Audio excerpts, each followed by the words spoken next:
L'histoire commence dans une guilde d'aventuriers animés, un endroit où des aventuriers de tous horizons se rassemblent. Une fille aux cheveux bleus s'approche audacieusement de Lost et lui demande de former une équipe d'aventuriers avec elle. En entendant cette invitation inattendue adressée au plus grand perdant de tous les temps, tous les aventuriers présents sont tellement choqués qu'un homme laisse même tomber une hache sur son propre pied, incrédule. Même Lost ne peut pas comprendre pourquoi quelqu'un voudrait faire équipe avec un perdant comme lui, bien qu'il soit celui qui ait initialement mis une annonce pour recruter des membres. La fille, qui se présente sous le nom de Narsena, affirme être une artiste martiale puissante et demande une nouvelle fois à Lost de la laisser rejoindre son équipe d'aventuriers. Mais avant qu'il ne puisse répondre, la réceptionniste de la guilde, Amherst, intervient avec un sentiment d'urgence et prend Narsena à part. Elle lui explique précipitamment à quel point Lost est incompétent et qu'il ne peut utiliser que des sorts de soins de base, remettant en question la décision de Narsena. Selon Amherst, Lost est un orphelin qui a grandi dans le monde des aventuriers mais qui ne peut toujours pas utiliser de sorts de soins de haut niveau, ce qui, aux yeux de tout le monde, fait de lui le plus grand perdant. Malgré cela, il a eu l'opportunité de rejoindre une équipe appelée l'Épée Foudroyante. Cependant, il a tellement échoué lors de son bref passage avec eux qu'il a été expulsé de l'équipe quelques jours seulement après. Sa réputation de raté est désormais bien connue, et personne ne veut qu'il rejoigne leur groupe. En plus de ses compétences médiocres, Lost est également fauché, ce qui est précisément la raison pour laquelle Amherst conseille strictement à Narsena de reconsidérer sa décision.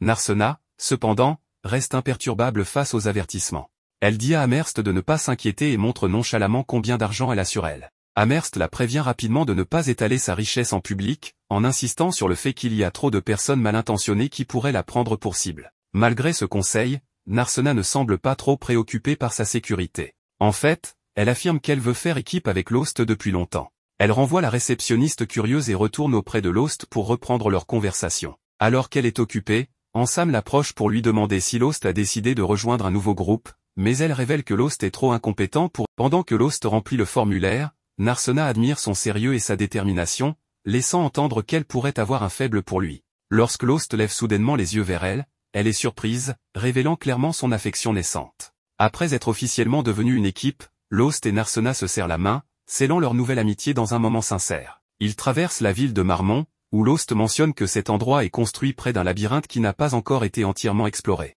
Ce fait intrigant explique pourquoi tant d'aventuriers se rassemblent ici, espérant percer ces mystères. Lost a l'idée de partir explorer ce labyrinthe avec Narsena, même si, quelques minutes plus tôt, la réceptionniste lui avait clairement demandé de ne pas mettre la jeune fille en danger tant qu'elle n'était pas devenue une aventurière expérimentée. Aux abords de Marmont, on trouve des orques dans les montagnes à l'est et dans les forêts au nord. Il y a également des serpents dangereux dans les marais au sud, et seulement quelques gobelins faibles dans les plaines de l'ouest, ce qui en fait un endroit parfait pour que les aventuriers débutants développent leurs compétences et gagnent de l'expérience. Toutefois, Lost ne pense pas que Narsena s'améliorera si elle va dans les plaines, et c'est pourquoi il insiste pour aller directement dans le labyrinthe, là où se trouvent les vrais défis. Il se dirige vers l'entrée du labyrinthe, et Narsena se porte volontaire pour prendre la tête, rappelant à Lost qu'elle est l'artiste martiale, la DPS du groupe, tandis que lui est le soutien, un simple soigneur. Avec une confiance qui se lit sur son visage, elle entre dans le labyrinthe et Lost la suit de près. Il se demande si elle a une quelconque expérience du combat, mais elle prouve rapidement sa valeur en éliminant une meute de gobelins, les frappant à mort avec une grande habileté. Lost récupère une pierre magique parmi les butins, qui peut être vendue à la guilde pour de l'argent bien nécessaire. Narsena demande curieusement à Lost pourquoi la guilde achète ces pierres magiques, et Lost lui explique que ces pierres contiennent de l'énergie magique que la guilde utilise à diverses fins, y compris pour améliorer ses propres capacités et fabriquer des objets puissants. Le duo récupère plusieurs de ces pierres magiques vertes, mais elles ne valent pas grand-chose car elles proviennent des monstres les plus faibles. Lost encourage donc Narsena à affronter des monstres plus puissants pour améliorer son niveau de compétence, et il décide de se rendre à l'étage suivant du labyrinthe à la recherche de défis plus grands. La fille insouciante manque de marcher sur un piège caché, mais Lost l'arrête juste à temps, lui évitant d'être transpercé par des dizaines de pointes acérées. Lost profite de cette occasion pour lui apprendre comment identifier les pièges, lui disant de toujours faire attention aux briques d'une teinte différente. Narsena est impressionné par les connaissances de Lost et lui demande s'il étudie beaucoup, car ce type de connaissances est généralement réservé aux aventuriers appartenant à la classe des voleurs. Lost explique que, comme il a travaillé pendant longtemps dans diverses capacités, il a fini par développer toutes sortes de compétences, dont certaines peuvent sembler inhabituelles pour un soigneur. Ces diverses expériences lui permettent d'être plus ingénieux que ce que les autres pourraient imaginer, ce qui étonne encore plus Narsena. En voyant un énorme orc, Lost et Narsena se cachent tandis que le monstre les cherche. Lost reconnaît qu'il s'agit d'un semi-orc, un monstre de niveau intermédiaire. Il décide d'attaquer ce gros monstre, et Narsena propose de l'accompagner. Voyant son enthousiasme, il accepte d'affronter la créature. Elle saute hors de leur cachette, laissant Lost derrière elle, et se prépare à attaquer. Elle bondit sur le monstre, réussissant à éviter son grand fouet avant de lui donner un coup de pied, mais le corps dur de la créature lui donne l'impression d'avoir frappé un rocher. Elle essaie de tirer parti de la lenteur du monstre, mais celui-ci la repousse violemment et s'apprête à en faire son dîner quand Lost intervient. Il coupe la main de la créature puante et lui transperce le cœur. Une fois le monstre éliminé, Narsena est ravie de voir à quel point les techniques de combat rapprochées de Lost se sont améliorées. Elle veut savoir s'il est vraiment le soigneur, mais il évite la question. Elle continue alors à parler de ses progrès au combat, tandis que lui s'inquiète de la blessure qu'elle a subie au bras pendant l'affrontement. Immédiatement, Lost tend les mains pour la soigner. Une lumière éclatante en sort, guérissant ses blessures sous ses yeux ébahis. Par la suite, ils sont impressionnés par la taille de la pierre magique de l'orque. Narsena pense que celle-ci vaut bien plus que celle d'un gobelin, et Lost suggère qu'ils retournent en ville puisqu'ils ont quelque chose d'aussi précieux. Mais Narsena, pleine d'énergie, assure qu'elle est prête à affronter encore plus de monstres. À cause de son enthousiasme,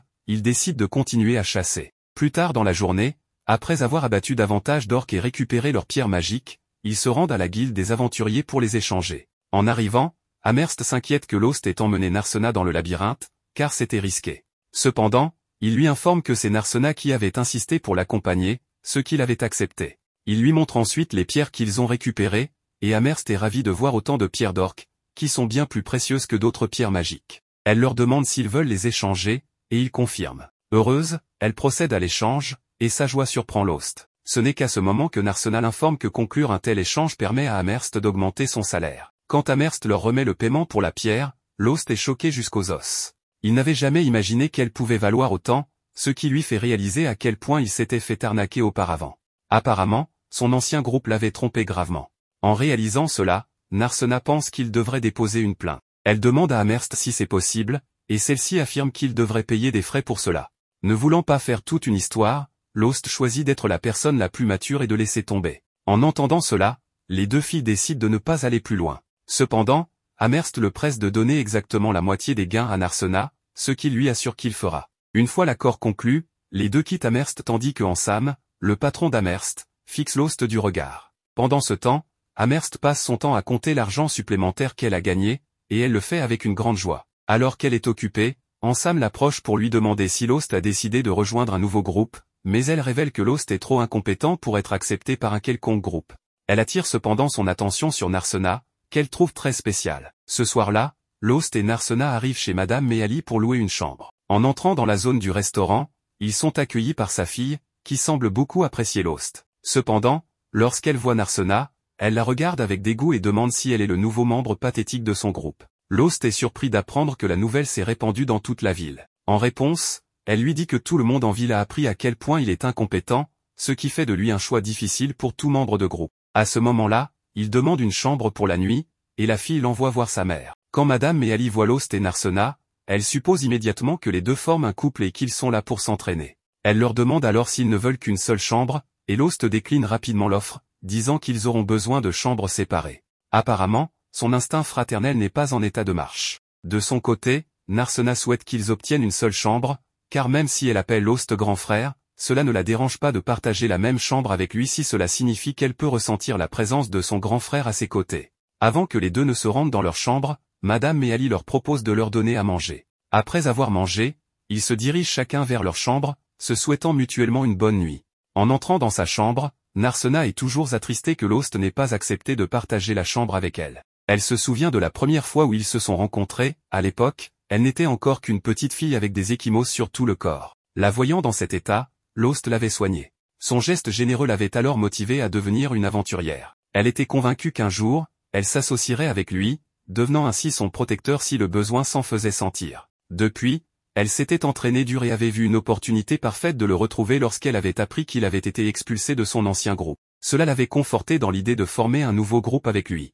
Heureusement, elle avait réalisé son rêve de toujours. Cependant, cela ne suffisait toujours pas. Elle est triste que Lost ne la reconnaisse pas, bien qu'elle lui accorde le bénéfice du doute puisqu'elle est devenue plus grande et a maintenant une couleur de cheveux différente, ce qui rendrait difficile pour quiconque de la reconnaître après toutes ces années. Malgré cela, elle est heureuse de voir qu'il est devenu plus fort que jamais. La force qu'il a démontrée plus tôt contre le demi-orc la fait penser que peut-être Lost n'aura plus besoin de sa protection. Ses pensées sont cependant interrompues lorsqu'elle se rappelle qu'elle doit le protéger coûte que coûte. Ayant pris cette décision, elle se prépare à dormir et enlève sa tenue d'aventurière pour enfiler une tenue plus féminine. À ce moment-là, elle se demande pourquoi les gens en ville pensent que Lost est incompétent, surtout qu'elle sait à quel point il est puissant. Dans la scène suivante, au milieu d'un marais, un groupe d'aventuriers faisait face à une hydre à 7 têtes, bien que 2 de ses têtes aient déjà été coupées. Margulu, le guerrier vêtu d'une armure dorée, se tenait à l'avant, bien qu'il fût visiblement mal à l'aise. Armia, la sorcière à ses côtés, était la plus nerveuse de tous. La voleuse du groupe, Saberia, était trop blessée pour continuer à combattre, tandis que Lost soignait ses blessures. Bien qu'il n'ait pas de remède pour la débarrasser du poison, il pouvait restaurer sa force physique pour l'aider à lutter contre celui-ci. La voleuse se plaignit que le guérisseur ne servait à rien, ce qui poussa le guerrier de première ligne à leur ordonner d'arrêter de se quereller et de retourner au combat si les soins étaient terminés. Cependant, les soins n'étaient pas complets, car Lost ne pouvait pas neutraliser le poison, comme il l'avait mentionné. Ils auraient dû apporter un antidote, mais leur chef avait jugé cela trop coûteux et avait choisi de ne pas en acheter. Malgré tout, il blâma Lost pour être un guérisseur inutile. À ce moment-là, l'hydre attaqua de nouveau, visant Margulu, qui bloqua l'attaque avec son épée et cria à Armia de lancer un sort. Armia lança une boule de feu, mais elle n'égratigna à peine la bête. Frustré par ses alliés, le guerrier les déclara tous inutiles. Ne voulant pas affronter la mission seul, il décida de battre en retraite, abandonnant ses compagnons. Armia suivit Margulu, tandis que Lost portait Saberia dans ses bras et se retirait également. Dans la scène suivante, nous revenons au moment où Margulu expulsa Lost du groupe des Lames de Foudre. Saberia accusa le guérisseur d'être la raison pour laquelle ils avaient échoué à vaincre l'hydre, à quoi Lost répliqua qu'ils étaient peut-être aussi en partie responsables, étant donné qu'ils étaient si excités qu'ils avaient veillé toute la nuit et n'étaient pas à leur meilleur niveau pendant le combat. Margulu demanda si Lost insinuait que la faute leur incombait, bien que ce ne soit pas exactement ce que Lost avait dit. Saberia ajouta qu'il devrait demander à Armia de qui c'était la faute. Se sentant intimidée, l'innocente sorcière jeta un coup d'œil au chef du groupe et, en pointant du doigt Lost, rejeta la faute sur lui. À ce moment-là, Lost se réveilla de ce rêve, une perle de sueur sur le front. Il réalisa que s'il en rêvait, c'était parce que cela le dérangeait plus qu'il ne le pensait. En fait, quelque chose de similaire s'était produit 6 ans auparavant. À cette époque, il était déjà connu sous le nom de Lost l'inutile, mais il aspirait encore à devenir un aventurier de haut niveau. C'est durant cette période qu'un autre groupe l'avait contacté, mais en réalité, il ne voulait pas d'un guérisseur, il voulait un appât vivant pour distraire les monstres. Pour un orphelin des labyrinthes comme Lost, ce genre de traitement était trop fréquent. Ce qu'il ne s'attendait pas, cependant, c'était que les monstres se retournent contre le groupe à l'origine de tous les problèmes et les éliminent. En sortant du donjon, Lost était traumatisé, n'ayant jamais été reconnu comme un véritable aventurier. Ce jour-là, il tomba sur une charrette renversée au milieu de la route, entourée de gobelins armés. Dans le chaos, il y avait une jeune fille sans défense, et le jeune homme se précipita à son secours sans réfléchir. Même aujourd'hui, il ne comprenait pas vraiment pourquoi il avait pris cette décision impulsive, il l'avait simplement fait. Peut-être était-ce parce que la vie d'un orphelin des labyrinthes n'avait pas beaucoup de valeur, mais s'il pouvait échanger sa vie pour sauver cette fille, alors sa mort ne serait pas vaine. C'était peut-être ce qu'il pensait pendant le combat. Cependant, il fut frappé à la tête et perdit connaissance. Quelques heures plus tard, lorsque la nuit était tombée, il se réveilla à côté de la charrette, entouré de la jeune fille et de chevaliers de l'ordre qui étaient venus à son secours et avaient terminé le travail. En d'autres termes, ce n'était pas Lost qui l'avait sauvé. L'inutile restait inutile. En y réfléchissant, le guérisseur émit un petit rire d'acceptation, mais la fille qui avait été sauvée le remercia de son aide, car sans lui, les chevaliers ne seraient pas arrivés à temps. Gêné, Lost ne savait pas comment répondre, alors il soigna une blessure sur le bras de la jeune fille. À ses yeux, c'était tout ce qu'il pouvait faire. Il lui raconta ensuite l'histoire de la façon dont il s'était retrouvé là, expliquant comment ses anciens compagnons l'avaient jeté au loup. La jeune fille fut horrifiée par leur cruauté et se mit à pleurer face à la dureté de ces personnes. C'est à ce moment-là qu'elle décida que lorsqu'elle serait grande, elle deviendrait aventurière et promit de former un groupe avec le guérisseur. Malgré cela, après le départ de la jeune fille, Lost pensa qu'elle était la fille d'un noble et qu'elle n'avait aucune chance de devenir aventurière. Bien qu'il ne nourrissait aucune illusion à ce sujet, ses paroles l'encouragèrent tout de même, et il résolut de devenir à nouveau un aventurier. Avec cela en tête, Lost commença à s'entraîner dur et trouva un mentor pour le guider, continuant en tant que guérisseur mais développant également une variété d'autres compétences d'aventurier. Au fil du temps, Lost rencontra les membres des Lames de Foudre et rejoignit leur groupe. En considérant tout cela, il était logique que Lost rêve de cet événement. Si ce n'était pas pour les paroles de cette jeune fille, il aurait peut-être abandonné pour de bon l'idée de devenir aventurier, et il n'aurait pas non plus rencontré Narsena. En parlant d'elle, la jeune femme frappa à la porte du guérisseur à ce moment précis, demandant s'il était encore éveillé. Lorsque Lost ouvrit la porte, elle l'invita à prendre le petit déjeuner avec elle, et les deux partirent ensemble pour partager un repas. Plus tard, ils retournèrent dans le donjon et décidèrent d'aller plus loin que la dernière fois. Alors qu'ils poursuivaient leur exploration, ils finirent par tomber sur un cercle de téléportation. Lost expliqua qu'on ne trouvait pas ce genre de choses dans tous les labyrinthes, ce qui signifiait qu'un mage l'avait placé là peu après la découverte du lieu, bien qu'on ne connaissait pas beaucoup de détails à ce sujet. Narsena voulait savoir s'il était possible d'être transporté vers d'autres endroits en utilisant un tel cercle. Lost expliqua alors qu'il fallait un autre cercle de téléportation pour sortir, car il n'était possible d'entrer que par l'un et de sortir par un autre. En entendant cela, Narsena pensa qu'il serait bien plus simple d'en construire un en ville, mais réalisa rapidement que la ville pourrait se retrouver envahie de monstres si un cercle menait directement là-bas. Le guérisseur sourit et fit remarquer qu'en réalité, les monstres ne pouvaient pas utiliser cette méthode. De toute façon, les connaissances nécessaires pour créer des cercles de téléportation avaient été perdues il y a des centaines d'années. Bien qu'ils soient pratiques, il n'y avait plus moyen d'en fabriquer de nouveaux aujourd'hui. Sur ce, le duo se dirigea vers le cercle de téléportation et fut transporté de l'autre côté. Là, ils se retrouvèrent dans une partie rougeâtre du donjon, contrairement aux teintes vertes qui dominaient les niveaux supérieurs. Ils étaient maintenant dans les niveaux intermédiaires, une partie plus profonde du donjon où les défis étaient plus ardus. Par exemple, lorsqu'ils affrontèrent des liches, des êtres sans corps physique. L'inexpérimenté Narsena tenta d'utiliser ses techniques habituelles d'arts martiaux, mais ne parvint pas à toucher la cible. Les liches étant des êtres spirituels faits d'énergie pure, les attaques physiques étaient inefficaces. Pour cette raison, Lost pensa qu'il serait préférable de battre en retraite, mais Narsena, déterminé, assura qu'elle pouvait vaincre cet adversaire. Avec cela en tête, les deux élaborèrent un plan et le mirent en action. D'abord, le guérisseur distrayait le liche et le faisait le poursuivre, tandis que Lost réfléchissait au fait qu'avec un entraînement suffisant, les gens pouvaient contrôler leur prana, une énergie spirituelle qui réside en eux. Les artistes martiaux bien entraînés ne font pas exception, lorsque leurs poings sont enveloppés de prana, leurs coups peuvent détruire même des êtres spirituels. C'est ainsi que Narsena donna un coup en utilisant cette technique et vainquit le liche. Cependant, malgré cette victoire, la combattante avait été blessée lors de sa première tentative de frapper l'entité spirituelle, alors Lost utilisa un objet qui augmentait les effets de guérison et lança un sort sur elle. Grâce à la pierre magique incrustée dans l'objet, qui amplifiait la puissance du sort, le soin fut efficace.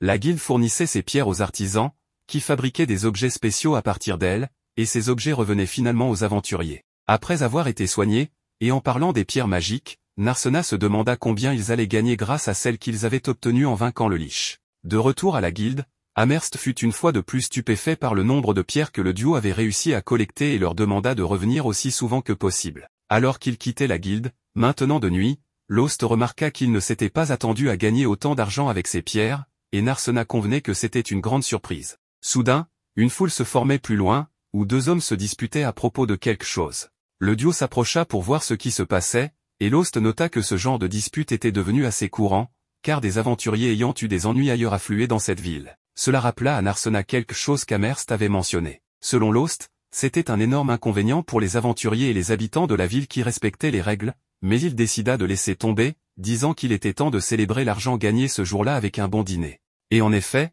le dîner était assez somptueux. Les assiettes déjà sur la table, mais Ali, la propriétaire de la taverne, demanda à Lost s'il avait assez d'argent pour tout payer, et il la rassura en lui disant que oui. En plus de cela, il ne refuserait pas une bière. Narsena fait la même demande, mais la fille de Méali l'informe qu'ils ne servent pas d'alcool aux enfants.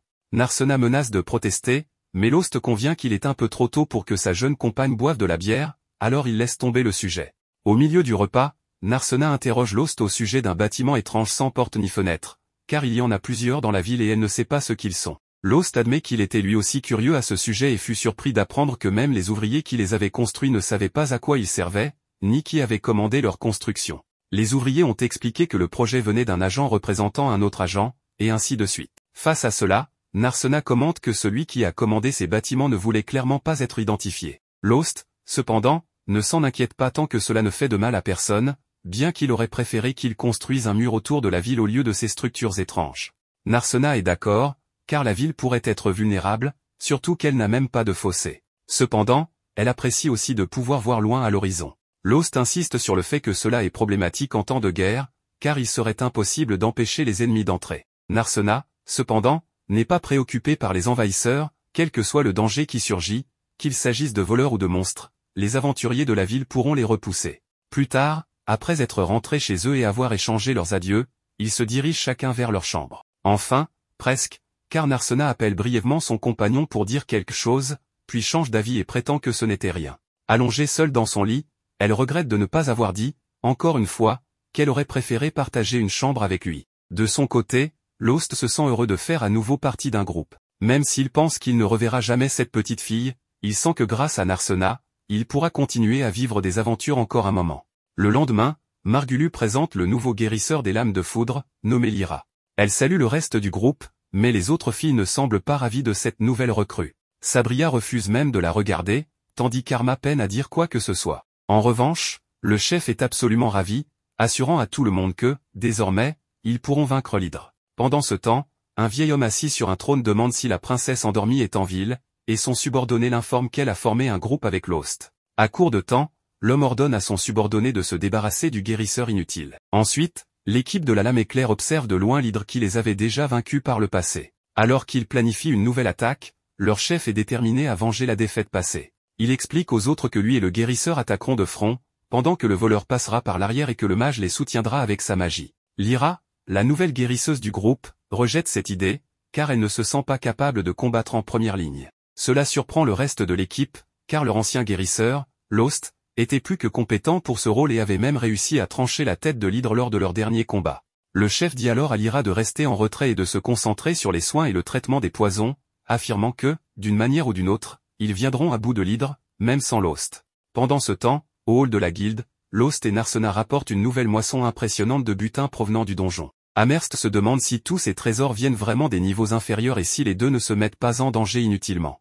Narsena la rassure en disant que leur petit duo reste prudemment sur les niveaux plus faciles. Amherst suggère de recruter d'autres membres pour agrandir leur groupe et ainsi augmenter leurs profits, sachant que cela bénéficierait également à ses propres finances. Lost est d'accord avec l'idée mais estime que ce n'est pas encore le bon moment, préférant la situation actuelle. Avec l'argent qu'ils ont accumulé, ils réalisent qu'ils peuvent maintenant se permettre de louer une maison, comme les autres équipes prospères qui utilisent ces maisons pour stocker leurs butins et leurs objets de valeur. Amherst fait remarquer qu'une chambre d'hôtel miteuse n'est pas l'endroit idéal pour que l'amour puisse éclore entre les membres d'une équipe. Pendant que Narsena rêve à toutes les possibilités, Lost se remémore son ancienne base de l'équipe et le fait qu'il devait dormir dans une pièce de stockage exiguë. Malgré tout, il reste positif, bien qu'il ait traversé des moments difficiles. Pendant ce temps, l'équipe de la Lame Éclair a du mal à se remettre de sa confrontation ratée avec l'hydre. Les membres sont frustrés, certains à peine capables de se tenir debout, tandis que Margulu, furieux et confus, frappe la table de son poing en essayant de comprendre pourquoi ils ne parviennent pas à vaincre le monstre. Lyra, de son côté, s'occupe de détoxifier Amira,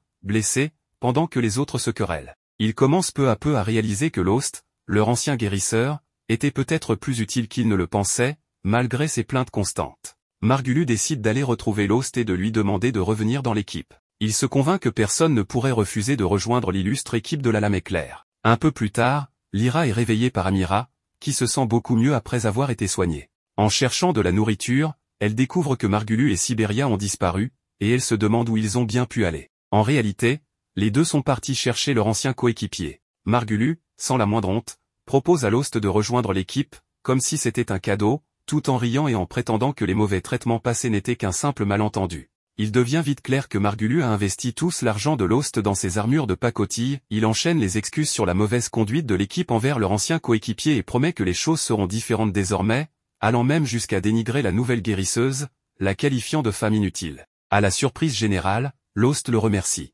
Avant qu'il ne puisse dire un mot de plus, Narsena, qui a entendu toute la conversation, intervient, ne supportant plus la situation. La tension monte alors que Narsena refuse de laisser Margulu, qu'elle qualifie de manipulateur, lui voler son partenaire. Lost parvient à la calmer en expliquant qu'il apprécie l'offre mais qu'il n'accepte pas de rejoindre la Lame Éclair. Il n'a aucune rancune envers son ancienne équipe, mais il est satisfait avec son groupe actuel. Margulu n'en revient pas et accuse ouvertement Narsena de manipuler Lost, ce qui s'avère être une erreur fatale. Lost, autrefois calme, saisit Margulu avec fermeté et le met en garde, s'il ose toucher à Narsena, lui et la Lame Éclair le regretteront.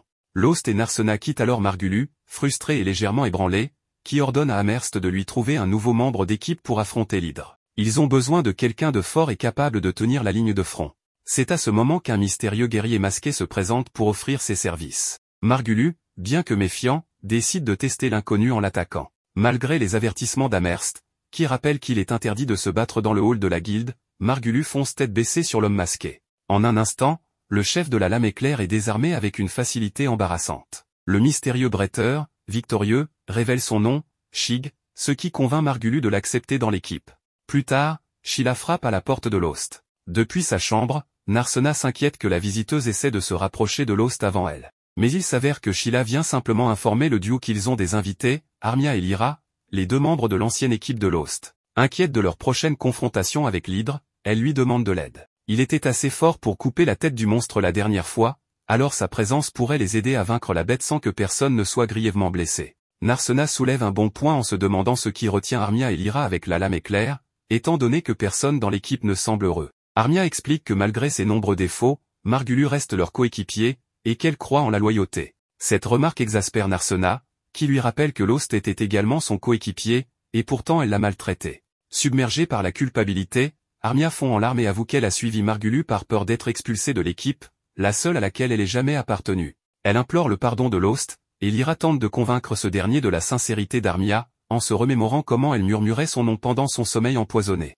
Lost, fidèle à lui-même, réconforte Armia et accepte ses excuses. Il lui assure qu'il n'y a pas d'animosité entre eux, mais il reste ferme sur sa décision de ne pas rejoindre la lame éclair. Le moment douamer est interrompu par Miss Meali, la cuisinière, qui apporte un déjeuner extravagant, espérant remonter le moral de l'équipe, en particulier celui d'Armia, à qui elle recommande de prendre un peu de poids ou au moins de sourire davantage. Profitant de la distraction, Lost, Lyra et Narsena s'éloignent pour discuter en privé. Narsena conseille à Lyra et Armia de quitter leur équipe, mais Lyra explique que c'est plus compliqué que ça. Se rappelant les paroles de Margulius à propos de la nouvelle guérisseuse, Lost met en garde Lyra, si elle reste avec la lame éclair, elle risque de vivre des moments difficiles. Malgré cela, Armia refuse d'abandonner son groupe, et Lyra ne veut pas abandonner Armia, ce qui les place dans une situation délicate. De retour à leur base, Lyra est présentée aux nouveaux membres de l'équipe, et à sa grande surprise, elle le reconnaît immédiatement, malgré le masque de style fantôme de l'opéra. Elle l'appelle Zig, mais Margulius la corrige en affirmant qu'il s'agit de Shig, une personne totalement différente. Lyra, méfiante, exige des explications. Shig tente de jouer la carte de l'humour pour détourner la conversation, mais lorsque Lyra remarque que son épée a été volée et qu'elle appartient à un certain Ronaldo, Shig perd son sang-froid et explique qu'elle a hérité cette lame de son maître, révélant ainsi des incohérences dans son histoire. Bien que sa couverture soit compromise, Lyra abandonne l'affaire et laisse Shig continuer sa mascarade. Peut-être qu'avoir cet étrange personnage dans l'équipe ne sera pas une mauvaise chose, après tout. Alors que la tempête se profile à l'horizon, les deux groupes s'avancent vers l'inconnu, sans savoir ce qui les attend. Après avoir été sauvés par Narsena, Lost lui exprime sa gratitude pour son aide. Quant à la jeune fille, elle décide de continuer le travail, cependant, Lost décide de faire une pause lorsqu'il entend son estomac commencer à gronder. Il dit que, bien qu'elle puisse continuer, son estomac, lui, n'en pense pas autant. En entendant Lost rire de la situation, Narsena s'énerve, mais Lost l'invitait simplement à aller déjeuner. À ce moment-là, Narsena a accepté. Lorsqu'ils mettent la table, il remarque qu'il y a plus de nourriture que nécessaire pour 2 personnes, car le propriétaire de l'établissement leur a donné de la nourriture supplémentaire. Face à cela, Lost est un peu confus, mais il leur dit simplement de finir ce qu'il y a, car c'est déjà là. Pendant le repas, Lost explique un peu plus sur le monstre Hydre, qui est une créature très féroce et venimeuse avec un corps recouvert de muscles puissants. En entendant les détails sur ce monstre, Narsena prend peur et commence à s'inquiéter davantage pour Armia. Lost continue son explication et dit que l'hydre est très difficile à trouver n'importe où, car elle vit généralement seulement parmi les monstres de haut niveau. Selon ces informations, plusieurs méthodes ont été développées pour gérer les hydres, après de nombreuses études, y compris des moyens de traiter leur venin, qui peut être fatal dans la plupart des cas. Cependant, un antidote spécial a été développé pour traiter ce venin, et il est disponible à la vente à Marda. En entendant cela, Narsena se souvient que Mademoiselle Lyra n'a pas acheté cet antidote, ce qui la laisse complètement vulnérable. Lost explique que cet antidote est très cher, donc le seul espoir pour le groupe de Lyra est de compter sur leur magie de désintoxication. En entendant cela, Narsena baisse la tête avec une expression triste, mais Lost la réconforte et dit que l'habileté de Margulius à l'épée est très bonne, et demande donc à Narsena de ne pas juger le type uniquement sur son apparence. Quant à Saberia, Lost la décrit comme une guerrière agile et de premier ordre, de sorte que, malgré le grand nombre de têtes et le large champ de vision de l'hydre, Saberia est capable d'échapper à sa vue. Mais, en entendant Lost parler positivement du groupe, Narsena remarque qu'il a une opinion très favorable envers l'épée de l'éclair. Lost répond qu'il ne fait que dire la vérité sur le groupe. En continuant, Narsena remarque qu'il fréquente toujours le même labyrinthe, ce qui commence à la rendre malade. Elle suggère alors qu'il se dirige vers les marécages, qui ne sont pas très loin. Pendant ce temps, Margulius et les autres continuent de défier l'hydre, jusqu'à ce que soudainement, Margulius remarque que Shig a volontairement retenu son attaque après avoir coupé l'une des têtes de l'hydre. Shig explique qu'il a laissé cette dernière tête à Margulius pour qu'il la coupe, car il ne veut pas s'attribuer tout le crédit. Margulius, comprenant le fonctionnement des choses, se lance à l'attaque, mais échoue en tentant de s'approcher de l'hydre de front. Saberia commence à attirer l'attention du monstre de l'autre côté, permettant à Margulius de lancer ses attaques. Entre-temps, Armia continue de lancer des sorts contre le monstre, qui, bien que faibles, ne sont pas complètement inutiles. Au milieu du combat, l'hydre frappe Armia avec un rocher, interrompant complètement sa magie. L'hydre commence alors à s'approcher de la jeune fille, transformant sa peur en énergie. En voyant le mana généré dans cette zone marécageuse, tous sont confus, car ce type d'énergie ne devrait être généré que dans les profondeurs des labyrinthes. En observant les mouvements de l'hydre, Margulius remarque que le monstre fait quelque chose de suspect. Lyra explique que l'ennemi subit une sorte de mutation, qui se produit lorsqu'un monstre absorbe une grande quantité de magie. Avec son corps modifié par cette mutation, l'ennemi améliore ses capacités à un niveau surréaliste. Bien que Lyra soit au courant de ce phénomène, elle reste choquée de le voir se produire dans un tel environnement. Sheik demande alors à Lyra de s'occuper des blessures d'Armia et suggère de se retirer du combat. Cependant, Margulius refuse de reculer, surtout compte tenu du chemin déjà parcouru. Il rassure même Lost en disant qu'il est également capable de couper la tête d'une hydre. Après ces paroles, Margulius attaque l'hydre de toutes ses forces, mais son épée se brise en deux. Le monstre contre-attaque, mais Lost arrive juste à temps pour le sauver. À ce moment-là, Sheik se rend compte que Lost est un guérisseur, et lui dit de laisser ce combat aux autres et d'aller s'occuper d'Armia. En examinant la santé de la jeune fille, Lyra dit qu'il est encore trop tôt pour savoir si elle ira bien, et que le fait qu'elle soit une mage la rend plus tolérante à la magie, ce qui diminue l'effet des sorts de guérison sur elle. Malgré cela, Lost se précipite pour utiliser sa magie curative sur elle. En voyant Lost utiliser un sort de guérison basique, Lyra commente que ce sera comme essayer de nettoyer de la glace, étant donné l'état dans lequel se trouve la jeune fille. Néanmoins, Lost persiste et continue d'appliquer sa magie à plusieurs reprises, en superposant les sorts les uns sur les autres. Cependant, Lyra affirme que cette stratégie ne mènera à rien, car on ne peut pas guérir un rhume simplement en augmentant la dose de médicaments. Et en entendant cela, Margulius dit qu'il n'a jamais eu de rhume, donc il ne comprend pas exactement ce que cela signifie. Lyra continue de se plaindre de la stratégie de Lost, car elle n'a jamais entendu parler de quelqu'un qui superpose des sorts de guérison. Malgré les plaintes de la jeune femme, Lost poursuit son plan jusqu'à ce qu'Armia ouvre enfin les yeux. À ce moment-là, Lost s'excuse d'avoir mis autant de temps à les sauver, mais Armia le remercie et s'évanouit à nouveau. À ce stade, Narsena s'inquiète pour la jeune fille, mais Lost explique qu'elle s'est simplement endormie. Pendant ce temps, Sheik remarque que l'hydre semble appeler Lost à la rejoindre. En entendant cela, Narsena propose de l'aider dans ce combat. Bien qu'il accepte sa participation, Lost lui conseille de faire attention à ses limites et, si les choses deviennent trop dangereuses, de se retirer immédiatement. Quant à Margulius et les autres, ils décident de rester en dehors du combat, laissant tout entre les mains de Lost, Narsena et Sheik. En observant le combat, Margulius trouve étrange que l'épée de Sheik ne se casse jamais. Lyra explique qu'il porte une épée magique, en l'occurrence une épée légendaire qui renferme un grand pouvoir. En entendant cela, Margulius est encore plus curieux de connaître la véritable identité de Sheik. Entre-temps, Narsena subit une attaque de l'hydre qui la laisse inconsciente au sol. L'hydre prend alors la jeune femme en otage et appelle uniquement Lost pour l'affronter. En voyant cette scène, tout le monde est confus, car il ne s'attendait pas à un comportement aussi intelligent de la part d'un simple monstre. Lyra explique que lorsque le monstre mute, son intelligence et sa perversité évoluent en même temps que son corps. Lost demande alors à tous ceux qui sont présents de rester en dehors du combat, car il répondra à la demande de l'hydre. Après quelques secondes de lutte, Lost finit par être vaincu et tombe presque inconscient. Cependant, il reprend ses forces et se relève avec une mystérieuse aura bleue autour de lui. En voyant cette expression différente sur son visage, tous sont déconcertés. Lost met rapidement fin au combat en abattant l'hydre d'un seul coup, mais il s'effondre peu de temps après. Lyra utilise un antidote pour le réveiller, et quand il reprend conscience, il demande des nouvelles d'Armia et découvre qu'elle est toujours inconsciente, mais que sa vie n'est plus en danger. Les autres commentent la forme prise par Lost lorsqu'il a vaincu l'hydre. Margulius profite de l'occasion pour flatter Lost en disant qu'avec lui, le groupe pourrait même vaincre le maître du labyrinthe de Marda. En entendant cela, Saberia rappelle qu'ils n'ont même pas encore trouvé le maître du labyrinthe, ce qui fait que Margulius abandonne le sujet et se concentre sur la répartition de l'argent obtenu grâce à l'hydre. Cependant, il décide de ne partager l'argent qu'entre lui, Lost, et Saberia, car ils ont été les plus impliqués dans le combat. Quant à Armia, Margulius l'exclut complètement, affirmant qu'elle n'a pratiquement rien fait et qu'ils ne savent même pas si elle se réveillera un jour. De plus, il mentionne qu'ils pourraient simplement vendre la jeune fille si elle ne leur est plus utile, car il y a toujours des personnes mal intentionnées prêtes à l'acheter comme objet de plaisir. En entendant toutes ces absurdités, Narsena frappe Margulius au visage d'un coup de poing,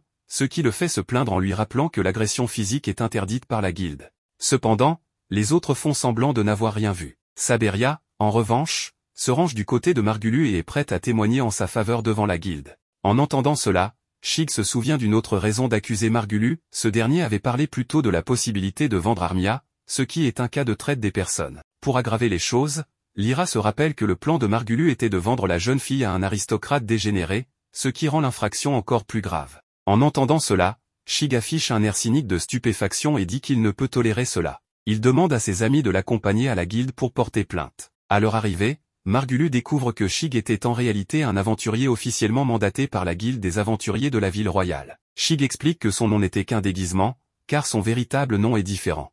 Amherst lui demande alors pourquoi quelqu'un d'aussi important se trouve ici. Shig répond que les aventuriers officiellement mandatés ont l'autorité de gérer les autres aventuriers et qu'il est là pour surveiller la sécurité publique dans cette ville. Durant ses recherches, il a découvert les méfaits du groupe de Margulu, qui sont maintenant expulsés du guilde en raison de leurs infractions. En entendant cela, Lost demande à Shig de le libérer, ainsi que Saberia, de cette sanction. Shig accepte la demande de Lost, mais ordonne à Margulu et au reste du groupe de quitter la ville. Cependant, Shig décide de continuer à patrouiller dans la région pour éviter que la bande ne cause d'autres problèmes. Narsena s'excuse auprès de Lost pour lui avoir demandé d'aller aider son ancien groupe, ce qui a failli entraîner leur expulsion de la guilde. Lost lui assure qu'il n'est pas en colère. Pendant ce temps, Shig demande à Lyra de former un groupe avec lui pour maintenir une surveillance plus efficace sur Marda. Lyra accepte de former un groupe, mais demande que cela inclue aussi Armia. Shig accepte cette condition sans problème. Le lendemain, la nouvelle équipe informe Lost, le guérisseur, et Narsena, l'artiste martial, qu'ils ont formé un trio équilibré composé d'un guerrier, d'un guérisseur et d'un mage. Narsena plaisante en disant que leur trio est parfaitement équilibré, tandis que Lost vérifie auprès d'Armia, la magicienne, si elle se sent bien avec ce nouveau tournant dans sa vie. Un peu confuse, Armia répond qu'elle n'a nulle part où aller et qu'elle se sent redevable envers Lyra et Shig pour l'avoir sauvée. Même si on lui a dit de ne pas s'inquiéter, elle préfère s'acquitter de cette dette pour se sentir mieux. Lost et Narsena encouragent Armia à se faire de nouveaux amis et à trouver la force d'avancer. Après cette conversation, Narsena se demande ce qu'ils vont faire ensuite. Lost lui explique qu'ils iront à la guilde pour échanger les pierres magiques de l'hydre contre de l'argent, ce qu'ils ont oublié de faire la veille, et propose de prendre une nouvelle mission, car c'est une source de revenus fiable pour les aventuriers. Narsena est déjà au courant de cela, sachant que les tâches comme chasser des monstres, collecter des objets rares ou servir de garde du corps peuvent être bien rémunérées. Lost ajoute que les missions sont aussi un excellent moyen de gagner de l'expérience, ce qui touche Narsena, réalisant qu'il pense également à son développement. Rougissant, elle cache sa réaction et suit Lost jusqu'à la guilde. À leur arrivée, ils ressentent une atmosphère tendue, car tous les membres de la guilde les fixent avec des regards sévères. Ils entendent des murmures dans la foule spéculant sur le rôle de Lost dans la défaite de l'hydre. Conscient de la tension, Lost demande à Narsena de rester vigilante au cas où quelqu'un essaierait de voler leur pierre magique. Peu de temps après, un aventurier nommé Marnell s'approche avec son groupe et demande à parler avec Lost. Méfiant, Lost accepte et Marnell demande à ses compagnons de s'éloigner pour apaiser la tension. Marnell explique que l'attitude des membres de la guilde provient de leur curiosité sur la manière dont Lost l'inutile a pu vaincre une créature aussi redoutable que l'hydre. Lost rassure Narsena en disant qu'il ne semble pas que Marnell soit intéressé par la pierre magique. Puis, Marnell s'incline et présente ses excuses, reconnaissant que tous, y compris lui-même, étaient au courant des méfaits de Margulu, l'aventurier malfaisant que Lost a dû affronter seul. Admettant avoir moqué Lost en le qualifiant d'inutile, Marnell exprime ses regrets et demande comment il peut obtenir son pardon. Narsena, avec une pointe de sarcasme, suggère que Marnell devrait s'agenouiller et s'excuser pendant 3 jours et 3 nuits, en soulignant que même cela ne compenserait pas les années de souffrance qu'a enduré Lost. Lost, cependant, lui demande d'arrêter, craignant que si Marnell accepte une telle punition, cela le ferait passer pour le méchant. Malgré la défaite de l'hydre, il se voit toujours comme un guérisseur raté aux capacités de soins basiques, et il souhaite que Marnell continue de l'appeler inutile. En tendant la main en signe de pardon, Lost laisse Marnell soulagé et surpris. Marnell accepte la poignée de main et promet d'aider Lost chaque fois qu'il aura besoin de soutien. Au comptoir de la guilde, Lost présente la pierre magique mutée de l'hydre et demande si elle a perdu de sa valeur à cause de cette étrange mutation. L'employé de la guilde clarifie au contraire que la pierre est maintenant encore plus précieuse, pouvant valoir jusqu'à 10 fois plus, car les mutations de pierres de monstres sont rares et ajoutent considérablement à leur valeur. La seule remarque de l'assistante est que la mutation nécessite une grande quantité de mana, ce qui explique pourquoi elle se produit habituellement dans les profondeurs d'un labyrinthe. À ce sujet, Lost fait remarquer que l'hydre a muté dans une zone marécageuse, ce qui laisse penser que la magie peut s'accumuler en dehors des labyrinthes. Narsena ajoute cependant qu'il est difficile de croire qu'il y a suffisamment de mana pour provoquer une mutation, alors Lost conclut qu'il y a quelque chose d'anormal dans le labyrinthe. Narsena demande si la guilde prend des mesures dans de telles situations, et Lost insiste sur l'importance d'organiser une expédition pour identifier la source du problème. En pleine conversation, Ansom apparaît derrière le comptoir, ce qui rend Amherst nerveuse. Elle explique qu'un problème nécessite de l'attention, et l'homme accepte d'écouter. Peu après, il y a un rapport indiquant que des monstres de niveau intermédiaire apparaissent à des niveaux plus élevés, en plus de la mutation confirmée en dehors d'un labyrinthe. Pourtant, Ansom estime que ces problèmes ne sont pas suffisamment importants et décide de les ignorer. Lost, inquiet, fait valoir que des aventuriers pourraient se blesser si cela continue, mais Ansom rétorque que les aventuriers connaissent déjà les risques. Lost insiste pour que la Guildan soit informée par précaution, ce à quoi Ansom répond sèchement qu'il ferait mieux de quitter la ville s'il a si peur. En sortant du bureau de Ansom, Narsena s'indigne de son comportement, mais Lost préfère laisser couler. Amherst explique que ce citoyen a toujours été ainsi et ajoute que Myst, le véritable maître de la guilde, apparaît rarement en raison de son âge avancé. Il semble si vieux qu'il reste enfermé dans son bureau, laissant Ansom gérer la branche. Lost commente qu'il doit être compétent pour ce rôle, mais l'assistante précise que cet homme est si exigeant qu'il critique sévèrement au lieu de négliger les petites erreurs, rendant les employés craintifs. Changeant de sujet, Lost fait une demande à la femme. Il s'assoit et elle leur montre les missions disponibles, comme la collecte d'herbes médicinales ou la recherche d'aventuriers disparus. Narsena lit une mission de protection pour un client souhaitant pêcher dans un labyrinthe, ce qui l'irrite, car elle estime que ce n'est pas digne d'un aventurier. À bout de patience, Amherst lui lance qu'un bon salaire vaut bien un petit effort, avant de lui donner une petite tape sur le front en guise de remontrance. Finalement, le duo trouve une mission d'élimination de monstres, ce qui enthousiasme Narsena. Cependant, Amherst déconseille cette mission, car elle implique un phénix qui s'est installé près d'un cercle de téléportation aux niveaux intermédiaires et qui a maintenant une prime sur la tête. La mission pourrait rapporter gros, mais un guérisseur et une artiste martiale seuls contre un phénix risquent de mal s'en sortir. Néanmoins, Narsena semble motivé pour accomplir cette mission, et son partenaire ajoute que le phénix étant une créature volante, il serait difficile de le vaincre sans attaque à distance. Amherst leur suggère alors de recruter un guerrier, un mage et un guérisseur capable de soigner toute l'équipe d'un coup. Avec ces conseils en tête, Lost et Narsena savent exactement vers qui se tourner. Ils approchent donc Shig et Lyra avec une proposition. En chuchotant à son coéquipier, Lyra remarque qu'il sera plus facile de surveiller Lost tout en travaillant avec lui. Armia, surprise, a du mal à croire que le garçon souhaite réellement travailler avec elle. Lost lui explique qu'il la trouve très talentueuse et qu'elle est toujours la bienvenue dans le groupe. Elle se sent pourtant indigne de cette opportunité en raison de son comportement passé envers lui. Mais Lost souligne que le fait qu'elle reconnaisse ses erreurs montre qu'elle ne les répétera pas. Ainsi, la magicienne accepte de rejoindre l'équipe, et Lost fixe le départ pour le lendemain matin. Shig sera chargé de notifier la guilde de leur départ tandis que les autres membres iront acheter les provisions nécessaires pour l'expédition. Plus tard, Lost emmène Narsena à l'herboristerie, expliquant que les brûlures guérissent plus vite avec des remèdes en plus des sorts de soins. Étonné par ses connaissances, Narsena remarque que son ami en sait long, non seulement sur les éléments de guérison, mais aussi sur la vie en général. Alors qu'elle prononce ces mots, Narsena entre dans un étrange état de tristesse et finit par se replier mentalement. Cependant, une femme l'enlace par derrière et l'appelle par son surnom Nar. Surprise, Narsena se retourne pour frapper cette personne, mais celle-ci esquive avec agilité. Il s'avère que c'est Ralma, une mage de haut niveau connue sous le nom de déesse du feu.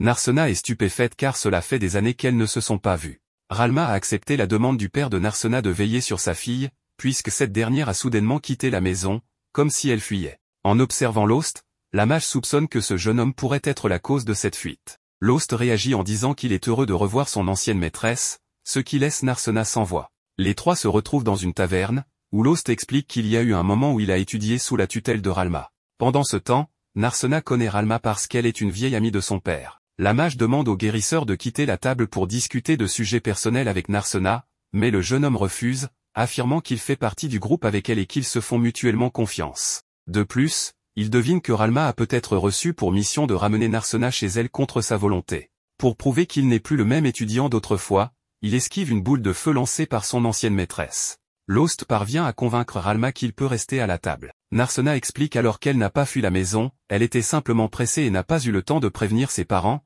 bien qu'elle ait laissé une note disant « Je pars voir le jeune homme, ne vous inquiétez pas ». Lost et Ralma réalisent immédiatement que c'est la pire chose qu'une jeune fille de son âge pourrait écrire en quittant la maison sans prévenir. En mettant cela de côté, la mage lui demande pourquoi elle a quitté la maison. Après une hésitation, Narsena reconnaît à demi-mot que c'est à cause de Lost, mais elle s'efforce de ne pas dire que tout ce temps, elle avait des gens au service de sa famille pour protéger le guérisseur. Lorsqu'elle a appris qu'il avait été expulsé de la lame de foudre, elle a quitté la maison pour saisir cette occasion. Lost pense que Narsena devrait retourner demander l'approbation de son père, mais elle est terrifiée à l'idée de ne plus revoir le jeune homme. Dans tous les cas, Ralma promet de s'en occuper. Elle demande ensuite à l'host de lui commander une boisson, même si elle ne tient pas bien l'alcool, alors le guérisseur part en quête de quelque chose à boire. Restée seule avec Narsena, Ralma lui dit qu'elle est un peu ridicule de montrer cette peur de ne pas avoir l'host à ses côtés. Cependant, la combattante insiste sur le fait que ce n'est pas un homme ordinaire, car en plus d'être très habile en combat, il met toujours les besoins des autres avant les siens. Narsena, se considérant comme un fardeau pour l'host, admet qu'en réalité, c'est elle qui a été aidée par lui. À ce propos, Ralma révèle que l'host n'était pas comme cela auparavant, et qu'il est devenu quelqu'un de respectable grâce à Narsena, allant même jusqu'à défier la mage elle-même pour protéger son ami. Sur ces mots, Narsena quitte la taverne, plus heureuse, en compagnie de l'host, tandis que la déesse du feu annonce qu'il est temps de s'occuper de sa véritable mission. Elle se rend donc à la guilde, où se trouve le bureau du maître de la branche, Mist, pour découvrir ce qu'il prépare. Le lendemain, le groupe se rassemble pour l'expédition. Sheila leur remet un panier de provisions et demande si le phénix est très puissant. Jalouse, Narsena saisit le panier et répond que tout ira bien, car elle protégera l'équipe. Sheila rétorque que c'est précisément pour cela qu'elle s'inquiète. Tout le monde éclate de rire, et les aventuriers partent en mission. À leur arrivée dans la salle, la première chose qu'ils voient est le portail s'activer, où Narsena pensait qu'il rencontrerait le phénix immédiatement.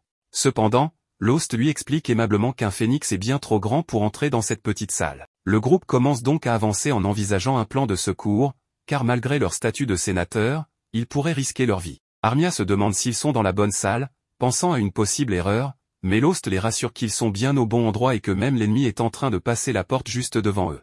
Malheureusement pour eux, cette porte n'avait jamais été explorée et marquait l'entrée d'une nouvelle zone. Cela fit sourire les jeunes, car une nouvelle zone signifiait non seulement être les premiers à entrer, mais aussi les premiers à trouver de nouveaux trésors, potentiellement de grande valeur. Cependant, Shig leur rappelle qu'ils ne sont pas là pour explorer sans raison, bien que l'host, en fouillant, découvre des restes d'aventuriers totalement incinérés, datant de quelques jours seulement.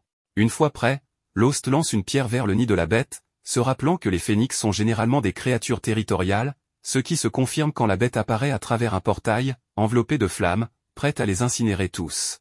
Mais avant le combat, nous revenons à Amherst, quelque peu inquiète pour ses amis. Ralma entre dans l'établissement, et Amherst se dirige rapidement pour accueillir sa nouvelle amie, ce qui surprend Ralma, peu habituée à voir un groupe aussi attaché à ses membres. Avec un sourire, Amherst confirme qu'elle a toujours été aimable, mais bien sûr, pas sans raison, car elle gagne beaucoup d'argent grâce à leur mission. Cela révèle le côté matérialiste de la secrétaire, qui examine Ralma de la tête aux pieds, remarquant ses accessoires coûteux. Amherst en déduit qu'elle pourrait lui assigner une mission particulièrement difficile, mais est surprise lorsque Ralma dit vouloir rencontrer le président des aventuriers. Selon la secrétaire, cela serait impossible sans rendez-vous, mais la rousse insiste, car ils se connaissent depuis longtemps, sans cacher son envie de le tuer sur le champ. Amherst refuse, criant au milieu de la guilde qu'il serait insensé de laisser quelqu'un voir le chef pour le tuer. Ne voyant plus d'autre option, Ralma commence à invoquer des sorts pour attaquer, mais Ansam l'arrête, expliquant qu'il n'était pas nécessaire d'aller jusque-là. Il révèle à tout le monde dans la salle qu'ils sont en présence de la déesse du feu elle-même,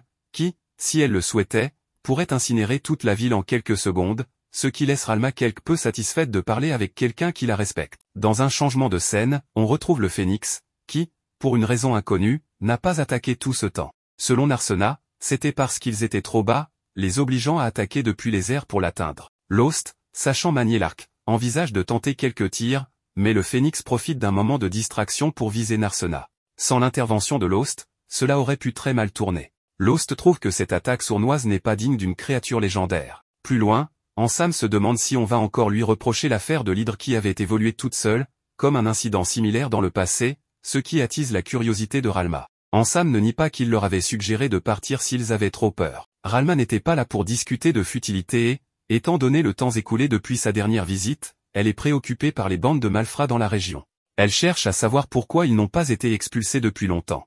Ansam rejette l'accusation, laissant Ralma penser qu'ils pourraient être liés aux étranges constructions à la périphérie de la ville. Étonnamment, Ansam affirme qu'il ne sait pas non plus pourquoi elles sont là, affirmant que c'est une affaire privée, extérieure à la guilde. Pourtant, Ralma est persuadée, grâce à son intuition, qu'il ment sur le sujet. Et si l'on compte que tous les labyrinthes sont gérés par cette guilde, cela rendait la situation encore plus étrange. Il est en fait facile de contrôler tous les labyrinthes, mais on ignore pourquoi ils construiraient une structure géante sous les yeux de tous. Ansam continuait à faire l'ignorant, affirmant ne remplir que les fonctions de son supérieur, mais Ralma voulait des réponses immédiatement. La construction et l'envoi de brutes étaient ridiculement évidents, et demander à un aventurier de quitter la ville juste sur une simple suggestion paraissait puérile pour une personne d'un tel rang, comme s'il s'agissait d'un problème d'avoir des aventuriers dans les environs. Avec son esprit de Sherlock Holmes, Ralma pensa que cette structure servait peut-être de base pour un rituel, et que les brutes étaient là pour accomplir ce qu'on appelait l'élévation du labyrinthe. Dans une autre scène, on voit le phénix qui ne cessait de lancer des attaques partout.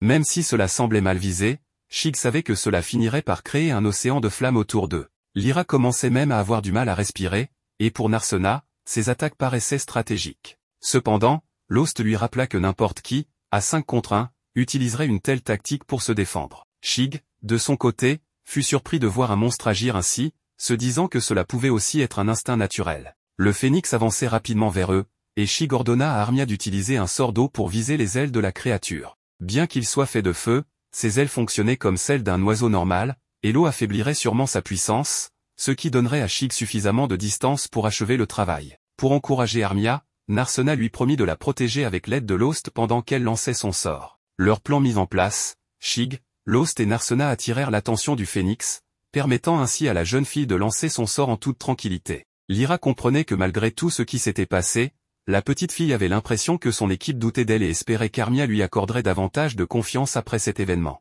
Armia lança alors une flèche d'eau avec une telle force qu'elle transperça la bête. Pendant qu'elle tombait, Shig lui asséna un coup d'épée, mais cela ne suffit pas pour la vaincre. De retour à Ansam, ce dernier continuait à nier toute implication dans l'élévation du labyrinthe, mais Ralma, insistante, soupçonnait que tout menait à cet événement. La ville était en manque de mana, et le monstre, récemment évolué sans une structure de chambre traditionnelle, rendait cela encore plus suspect. À la suite de ce combat, le phénix commença soudainement à muter, augmentant de taille, de puissance, et son feu changea de couleur, ce qui étonna Narsena, qui n'avait jamais vu une double évolution aussi rapide. Armia réalisa alors que survivre à 2 évolutions de monstres était irréaliste, et la peur s'empara d'elle. Lyra, consciente qu'un manque de concentration pourrait donner du mana au phénix, tenta de se reprendre. Quand le phénix s'approcha, elle se paralysa, mais Shig la protégea en bloquant l'attaque, tenant promesse de toujours veiller sur elle. Encouragée, la jeune fille rassembla ses forces pour un dernier sort. Ralma, après avoir constaté l'inutilité de sa conversation avec Ansam,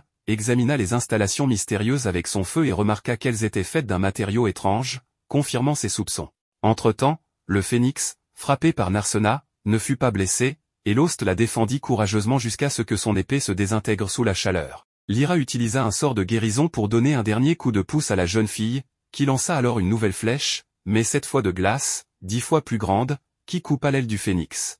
Narsena parvint ensuite à envoyer la créature au sol, où Lost lui asséna un coup final. Tous félicitèrent la jeune fille, lui apportant des larmes de gratitude. En s'appropriant l'objet laissé par le phénix, Lyra observa de loin et se dit que cette fois, Lost n'avait pas réagi comme la dernière fois, comme si le démon en lui ne se manifestait que dans des moments spécifiques. De retour en ville, nos héros retrouvent Ralma dans leur bar habituel. En savourant une bonne bière, elle accueille son élève inutile qui, d'une manière ou d'une autre, avait réussi à vaincre un phénix. Lost ne comprenait pas comment elle avait appris la nouvelle puisqu'elle ne les avait pas vus, mais sa maîtresse affirma simplement qu'avec quelques pièces, un petit chien lui avait raconté tout ce qu'elle voulait savoir. Pendant que Lost réfléchissait à trouver de meilleures fréquentations, Ralma se réjouit pour eux, car ils allaient gagner beaucoup d'argent en accomplissant une mission légendaire et en vendant la gemme de la bête. Tout cela poussa Lost à inviter sa maîtresse, qui souhaitait continuer à boire pour fêter ça.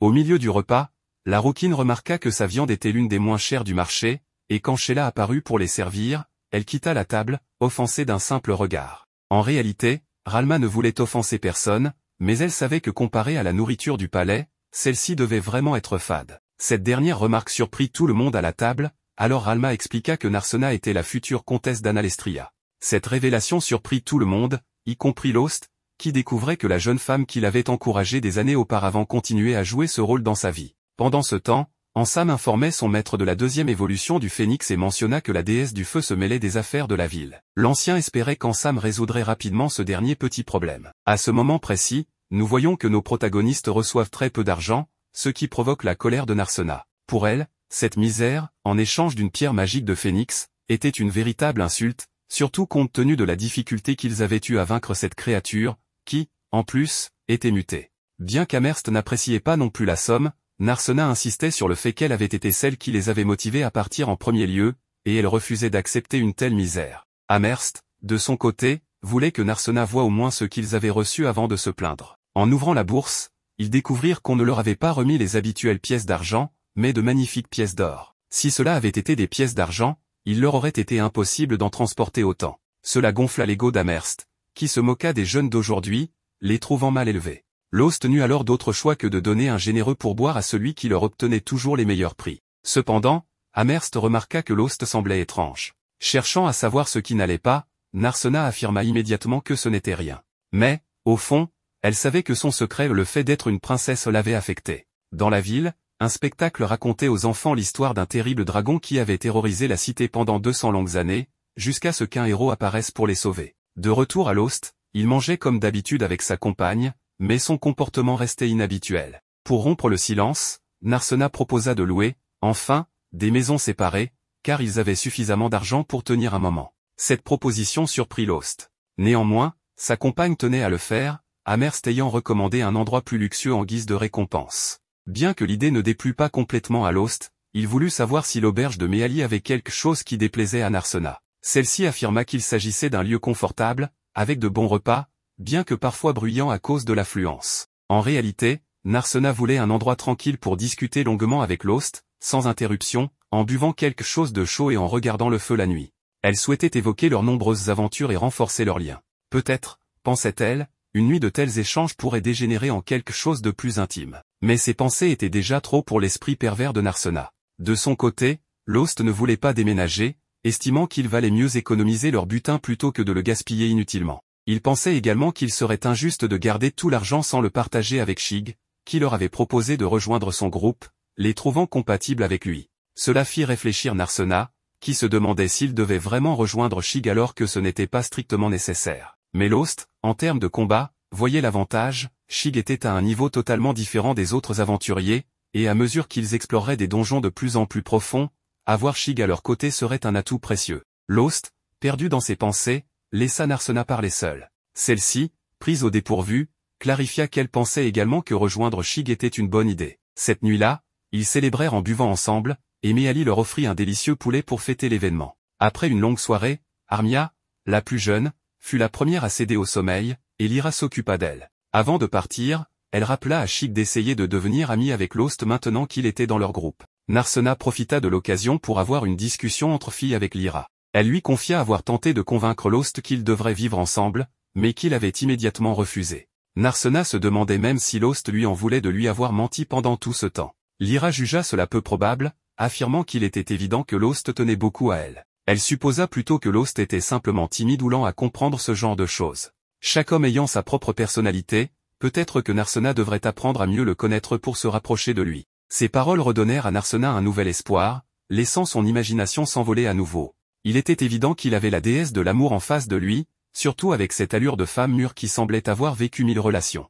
Cependant, Lyra était persuadée que ce n'était qu'une impression, car si elle avait eu autant de relations, elle n'aurait pas à travailler aussi dur. Revenant à Shig, celui-ci affirma qu'il n'était pas contre l'idée de vivre dans une maison séparée avec Narsena, mais Lost ne comprenait toujours pas pourquoi elle le souhaitait. Shig supposa alors qu'elle tenait beaucoup à lui et que la rejeter pourrait lui briser le cœur, à moins qu'elle ne le déteste encore pour ce qui s'était passé récemment. Lost déclara qu'il ne la détestait pas du tout, ajoutant qu'elle avait été la première à l'encourager à poursuivre sa vie d'aventurier alors qu'il était au plus bas. Pour lui, il était impensable de la détester, car elle avait joué un rôle crucial dans son retour à une vie meilleure. Shig, surpris, avoua qu'il pensait qu'il lui en voulait encore. Il posa alors une seconde question, est-ce que Lost aimait Narsena? La réaction embarrassée de Lost, devenu rouge comme une tomate, montra clairement qu'il avait du mal à exprimer ses sentiments.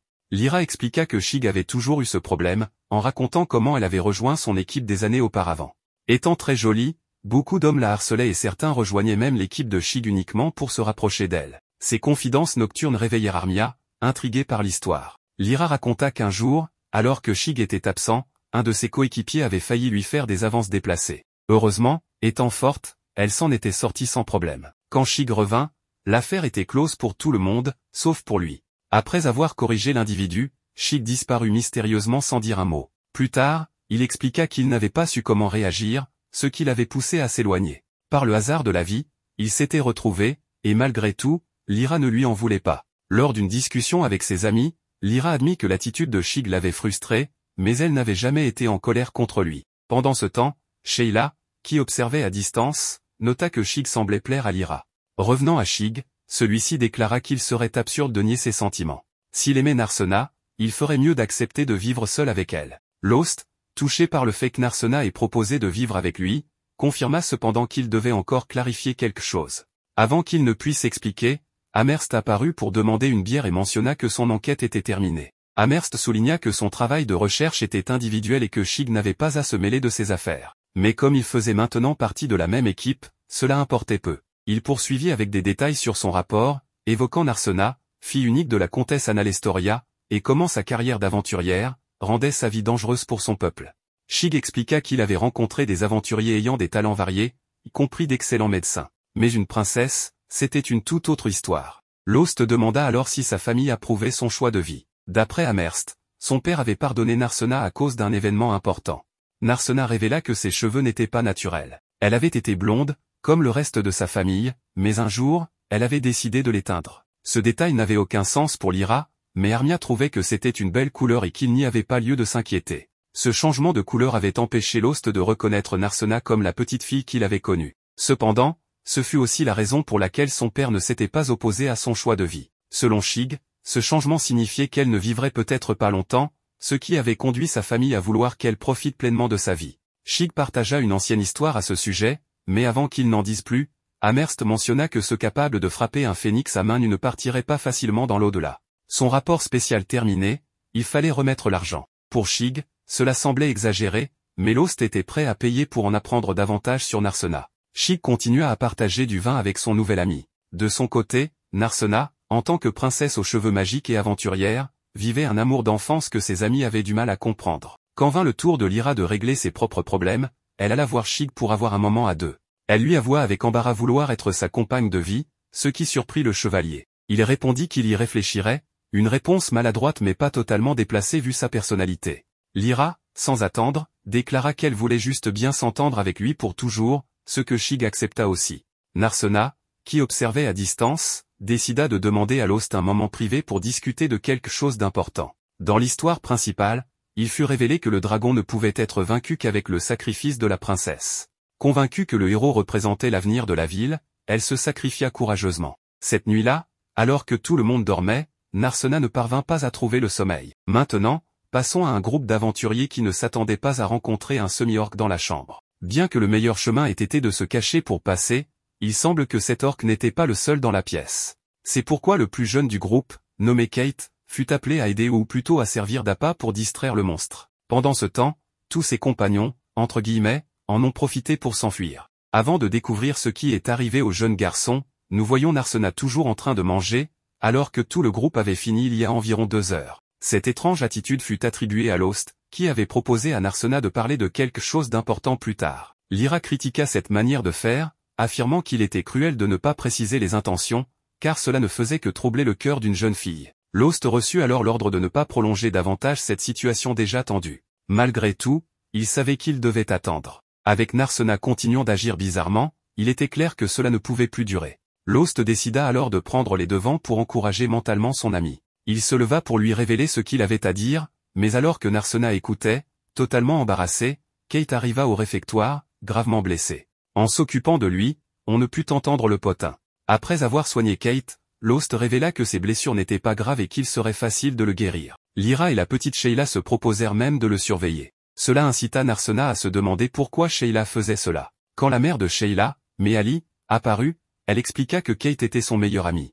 C'était un orphelin qui jouait souvent avec les autres enfants, et Meali l'invitait parfois à manger. Cependant, avec le temps, il était devenu aventurier, comme presque tous les orphelins de la ville. Il avait récemment rejoint un groupe pour explorer des labyrinthes. Meali ne comprenait pas comment cela avait pu arriver. Lost, au fond de lui, avait déjà une idée de la réponse. Il s'excusa auprès de Narsena, car leur discussion devait encore attendre. Il avait quelque chose d'important à faire à l'association des aventuriers. Une fois arrivé, il trouva Marnell, qui avait capturé les soi-disant amis de Kate. Bien que Marnell ait envisagé des punitions très sombres pour eux, Lost, de nature simple et pacifique, décida seulement de les expulser de la ville pour qu'ils ne nuisent plus à Kate. Cependant, Marnell laissa une dernière menace aux aventuriers expulsés, s'ils ne suivaient pas les consignes, certaines parties de leur corps seraient coupées. Cela marqua la fin pour ce groupe d'aventuriers mal intentionnés. Malgré tout, Marnell plaisanta sur le fait que même si ces aventuriers apportaient de l'argent à l'association, ils ne méritaient pas d'y rester. Lost réfléchit alors sur la véritable fiabilité de cette organisation, se demandant si des personnes censées prenaient réellement les décisions.